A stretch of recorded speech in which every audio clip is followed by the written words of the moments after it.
सबको जय मसीह की। मैं आपको उत्पत्ति अध्याय 4 का 1 से 15 तक सुनाना चाहता हूँ। कैन और हाबिल। जब आदम अपनी पत्नी हव्वा के पास गया तब उसने गर्भवती होकर कैन को जन्म दिया और कहा, मैंने यहोवा की सहायता से एक पुरुष पाया है। फिर उसने उसके भाई हाबिल को भी जन्म दिया।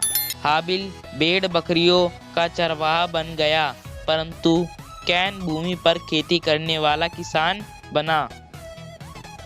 कुछ दिनों के पश्चात कैन यहोवा के पास भूमि की उपज में से कुछ भेंट ले आया और हाबिल भी अपनी भेड़ बकरियों के कई एक पहिलौठे बच्चे भेंट चढ़ाने के लिए और उनकी चर्बी भेंट चढ़ाई।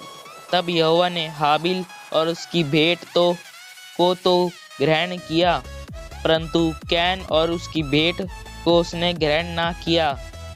तब कैन अति क्रोधित हुआ और उसके मुंह पर उदासी छा गई।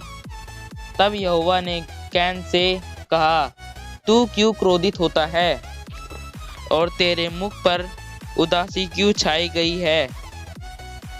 यदि तू भला करे तो क्या तेरी भेंट ग्रहण ना की जाएगी, और यदि भला ना करे तो पाप द्वार पर छिपा रहता है। उसकी लालसा तेरी ओर होगी और तुझे उस पर प्रभुता करनी है। तब कैन ने अपने भाई हाबिल से कुछ कहा।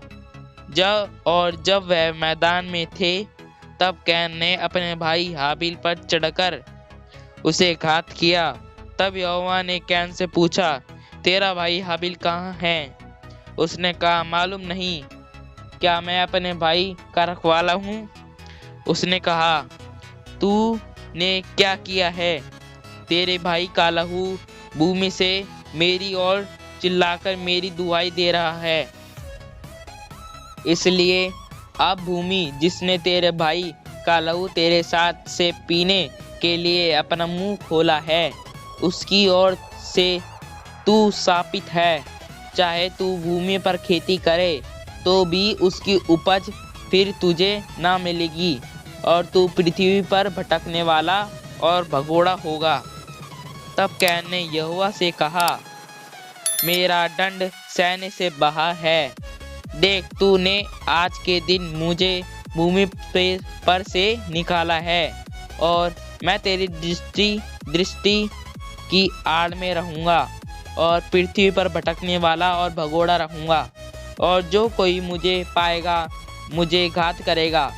इस कारण यहोवा ने उससे कहा, जो कोई कैन को घात करेगा उससे 7 गुना बदला लिया जाएगा। और यहोवा ने कैन के लिए एक चिन्ह ठहराया, ऐसा ना हो कि कोई उसे पाकर मार डाले।